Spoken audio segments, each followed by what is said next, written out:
Hello friends, welcome to the study 2.0। मैं हूं आपका दोस्त राहुल। आज के इस महत्वपूर्ण लेक्चर में हम डिस्कस करने वाले हैं 30 नवंबर 2023 के मोस्ट इम्पोर्टेंट करंट अफेयर के क्वेश्चन। तो आप इस पूरे लेक्चर को बहुत ही ध्यान से लास्ट तक ज़रूर देखिएगा। दोस्तों, मैं बता दूं कि कई दिनों से ये क्लास नहीं हो पा रही है कुछ इम्पोर्टेंट काम की वजह से, तो मैं कोशिश करूंगा कि अब से डेली क्लास आपकी रेगुलर चलती रहे। तो आज का पहला और इम्पोर्टेंट क्वेश्चन है दोस्तों, वो ये है कि किस भारतीय को संयुक्त राष्ट्र बाहरी लेखा परीक्षक पैनल का उपाध्यक्ष चुना गया है। तो गिरीश चंद्र मुर्मू को चुना गया है, याद रखें। और इनका जो कार्यकाल होगा वो 2024 का होगा और इन्हें संयुक्त राष्ट्र बाहरी लेखा परीक्षक पैनल के 63वें सत्र के अध्यक्ष के रूप में चुना गया है। ये भारत के नियंत्रण और महालेखा परीक्षक जिसे बोलते हैं CAG भी हैं, याद रखें। संयुक्त राष्ट्र के बारे में कुछ याद रखेंगे। आपसे पूछा है कि इसकी स्थापना 24 अक्टूबर 1945 को हुई है और सदस्य देश जो उसमें हैं 193 सदस्य देश हैं। और इसकी जो भाषाएं हैं 6 भाषाएं हैं, रूसी, अंग्रेजी, फ्रेंच, अरबी, चीनी और स्पेनिश। इसकी 6 भाषाएं संयुक्त राष्ट्र संघ की, याद रखें। और महासचिव जो हैं वो है एंटोनियो गुटेरेस और यहाँ के जो मुख्यालय है इसका वो है न्यूयॉर्क, इसका मुख्यालय है USA में है। और इसका जो उद्देश्य है वो अंतर्राष्ट्रीय शांति को बढ़ावा देना इसका उद्देश्य है। कुछ रामबाण बातें और याद रखेंगे। RBI के गवर्नर आपसे पूछे तो शक्तिकांत दास हैं वर्तमान में। UN में स्थायी प्रतिनिधि जो है वो रुचिरा कंबोज हैं और भारत के जो विदेश सचिव हैं वो विनय मोहन क्वात्रा हैं। और वर्ल्ड बैंक के जो ब्रांड एम्बेसडर बनाए गए हैं वो सौरव गंगुली को बनाया गया है। और ब्रिटेन के जो विदेश मंत्री हैं वो डेविड कैमरन हैं। तो याद रखें दोस्तों आगे बढ़ने से पहले मैं बता दूं, यदि आपको वीडियो पसंद आ रही है तो प्लीज़ वीडियो को लाइक करें और यदि आपने अभी तक चैनल को सब्सक्राइब नहीं किया है तो चैनल को सब्सक्राइब करें। इस वीडियो को ज़्यादा से ज़्यादा अपने दोस्तों के साथ शेयर करें। आगे बढ़ते हैं दोस्तों, क्वेश्चन नंबर 2 की बात करता हूं। विश्व विरासत सप्ताह कब से कब तक मनाया जाता है, आपसे पूछा गया है। तो ये जो है 19 से 25 नवंबर तक मनाया जाता है। यह सप्ताह संस्कृति एवं विरासत के संरक्षण को बढ़ावा देने के लिए मनाया जाता है। यूनेस्को के सदस्य राज्यों ने 1972 में वर्ल्ड हेरिटेज कन्वेंशन को अपनाया था, इसे याद रखें। और वर्ल्ड हेरिटेज जो डे है वो 18 अप्रैल को मनाया जाता है। 2023 में इसकी जो थीम रखी गई है वो विरासत परिवर्तन इसकी थीम रखी गई है। भारत के प्रमुख विरासत जो स्थल हैं वो हैं आगरा का किला जो कि उत्तर प्रदेश में है। 1983 में वर्ल्ड हेरिटेज इसे घोषित किया गया है। और एलोरा की गुफाओं को जो कि महाराष्ट्र में है ये भी 1983 में घोषित किया गया है। अजंता की गुफाएं महाराष्ट्र में है, 1983 में वर्ल्ड हेरिटेज घोषित किया गया है। और ताजमहल जो कि उत्तर प्रदेश में है 1983 में घोषित किया गया है, याद रखें। आगे बढ़ते हैं दोस्तों, कुछ रामबाण बातें और याद रखेंगे। 41वीं विश्व धरोहर आपसे पूछे तो शांति निकेतन है जो कि पश्चिम बंगाल में है। और जो 42 नंबर की विश्व धरोहर है वो है होयसला मंदिर जो कि कर्नाटक राज्य में स्थित है। यूनेस्को की स्थापना 16 नवंबर 1945 को हुई है और इसका जो मुख्यालय है वो पेरिस में है। और इसमें जो सदस्य देश हैं 193 सदस्य देश हैं, तो याद रखेंगे। आगे बढ़ते हैं, क्वेश्चन नंबर हमारा 3 है कि सुप्रीम कोर्ट की पहली महिला कौन थी जिनका हाल ही में निधन हो गया है। तो वो थी फातिमा बीबी, याद रखें। फातिमा बीबी का नाम सभी लोगों सुना होगा, जानते होंगे। तो फातिमा बीबी जो है वो सुप्रीम कोर्ट की पहली महिला हैं जिनका हाल ही में निधन हो गया है। ये 1989 में सुप्रीम कोर्ट की जस्टिस बनी और 9 अप्रैल 1992 तक इस पद पर रहीं, याद रखें। 1997 से 2001 तक तमिलनाडु की राज्यपाल भी रह चुकी हैं। कुछ रामबाण बातें याद रखेंगे। अशोक चक्र पाने वाली पहली महिला आपसे पूछे तो है नीरजा भनोट। और माउंट एवरेस्ट पर चढ़ने वाली पहली भारतीय महिला बछेंद्री पाल हैं। ज्ञानपीठ पुरस्कार फर्स्ट महिला जो पाई थी उनका नाम है आशा पूर्णा देवी।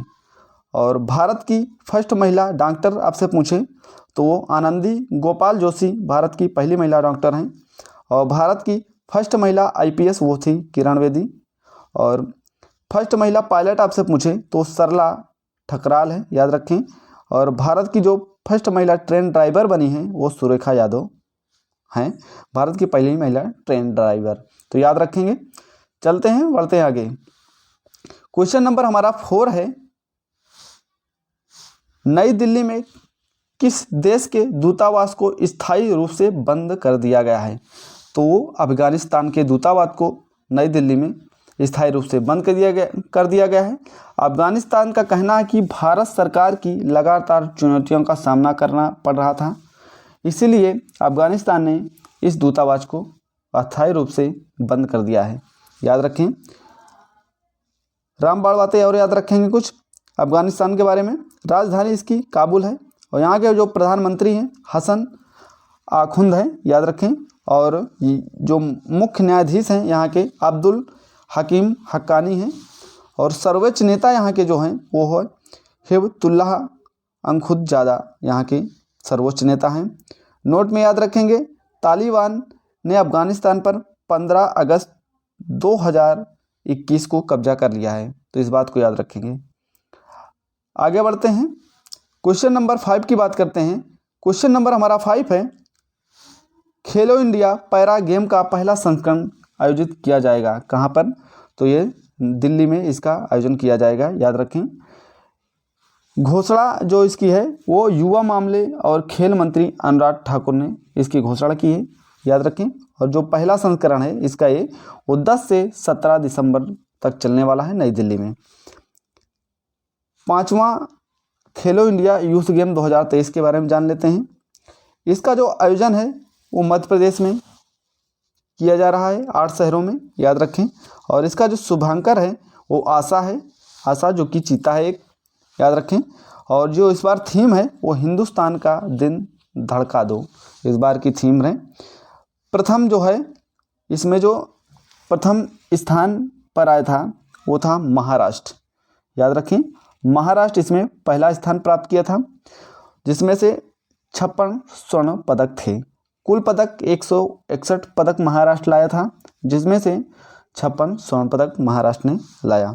और दूसरे स्थान पर हरियाणा था, याद रखें, 128 पदकों के साथ, जिसमें से 41 स्वर्ण पदक हरियाणा के थे, याद रखें। और तीसरा स्थान तो जो था वो था मध्य प्रदेश का, जिसमें से 39 स्वर्ण पदक थे और कुल पदक 96 थे, इस बात को याद रखें। कुछ रामबाण बातें और याद रखेंगे। नॉर्थ ईस्ट ओलंपिक 2023 का आयोजन जो किया गया था वो नागालैंड में किया गया था। और 38वें नेशनल गेम 2024 का आयोजन जो किया जाएगा वो उत्तराखंड में किया जाएगा।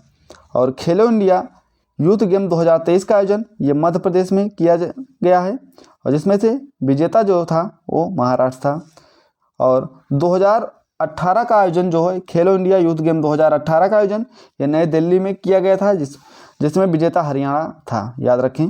और 2019 खेलो इंडिया यूथ गेम जो है पुणे में इसका आयोजन किया गया था, विजेता महाराष्ट्र था। और 2020 का जो हुआ था वो गुवाहाटी में हुआ था, जिसमें विजेता महाराष्ट्र था। और 2021 का जो खेलो इंडिया यूथ गेम हुआ था वो पंचकुला हरियाणा में हुआ था, जिसका विजेता हरियाणा था, याद रखें, इसका विजेता हरियाणा था। आगे बढ़ते हैं दोस्तों, क्वेश्चन नंबर 6 है हमारा, दुनिया के पहले 3D प्रिंटेड मंदिर का अनावरण किस राज्य में किया गया है? तो इसका जो अनावरण किया गया है तेलंगाना राज्य में किया गया है, याद रखें। सिद्दीपेट जिले के बुर्गुपल्ली जिले में इसका आयोजन किया गया था, और ये 4000 वर्ग फीट फैला हुआ है, याद रखें। और इसकी जो ऊंचाई है वो है 35.5 फीट इसकी ऊंचाई है। कुछ रामबाण बातें और याद रखेंगे। दुनिया की पहली रोबोट सीईओ आपसे पूछे सीईओ तो है मिका नाम से दुनिया की पहली रोबोट सीईओ बनी है। और देश की पहली ग्रीन हाइड्रोजन सेल बस की शुरुआत जो हुई है वो दिल्ली में इसकी शुरुआत हुई है। और ट्रांसजेंडरों के लिए समर्पित भारत की पहली ओपीडी की शुरुआत जो की गई है वो दिल्ली में की गई है। तो याद रखेंगे। क्वेश्चन नंबर 7 है हमारा, नम्मा कंबाला प्रतियोगिता का आयोजन किया जाएगा, कहाँ पे किया जाएगा? तो ये बेंगलुरु में किया जाएगा, ठीक है। और इसका आयोजन जो है वो है तुलुकुट्टा, बेंगलुरु में इसका आयोजन किया जाएगा। और ये आयोजन जो है 25 से 26 नवंबर के बीच चलने वाला है। कंबाला जो है, कंबाला आपसे पूछे कंबाला प्रतियोगिता, ये कर्नाटक में इसका आयोजन किया जाता है। ये भैंसा दौड़ है, ठीक है। नवंबर से मार्च महीने में इसका आयोजन किया जाता है। कुछ रामबाण बातें याद रखेंगे जिसमें भारत के प्रमुख खेल हैं। जैसे आपसे पूछे जल्लीकट्टू, ये तमिलनाडु का खेल है। और ऊंट दौड़ है जो राजस्थान का खेल है। बुलबुल फाइट जो है वो असम का खेल है, याद रखेंगे। और बैलगाड़ी दौड़ है जो वो महाराष्ट्र का खेल है, याद रखें। बैलगाड़ी दौड़ वो महाराष्ट्र का खेल है। क्वेश्चन 8 की बात करता हूं, BBC 100 वीमेन 2023 सूची में कितनी भारतीय महिलाओं को शामिल किया गया है? तो 4 भारतीय महिलाओं को इसमें शामिल किया गया है। इसका आंसर है 4 जो भारतीय महिलाएं हैं वो है दीपा मिर्जा जो कि भारतीय अभिनेत्री हैं, हरमनप्रीत कौर जो कि क्रिकेटर हैं, और जेस्टू नामद तेनजिन पालमो जो कि तिब्बती बौद्ध हैं, और आरती कुमार राव जो कि फोटोग्राफर और लेखक हैं। इन्हें जो है इन 4 महिलाओं को BBC 100 वीमेन सूची में शामिल किया गया है। तो याद रखें। क्वेश्चन नंबर 9 की बात करता हूं। क्वेश्चन नंबर 9 है, stars Asian international film festival में बेस्ट एक्ट्रेस का अवार्ड किसने जीता है? तो बेस्ट एक्ट्रेस का अवार्ड जो जीता है इशवाक सिंह ने जीता है। इशवाक सिंह एक भारतीय महिला जो है, इशवाक सिंह एक भारतीय अभिनेता हैं, याद रखें। और इसका जो आयोजन है इस प्रतियोगिता का वो बर्लिन में किया गया है, ठीक है, याद रखें। इस प्रतियोगिता का जो आयोजन है बर्लिन में किया गया है। क्वेश्चन नंबर 10 की बात करता हूं कि वेस्ट इंडीज के खिलाड़ी मार्लोन सैमुअल्स पर ICC के दौरान कितने साल का प्रतिबंध लगाया गया है? तो जो है खिलाड़ी मार्लोन सैमुअल पर ये 6 साल का प्रतिबंध लगाया गया है, याद रखें। अमीरात क्रिकेट बोर्ड में एंटी करप्शन कोड के उल्लंघन में 6 साल तक किसी भी लीग में नहीं खेल पाएंगे।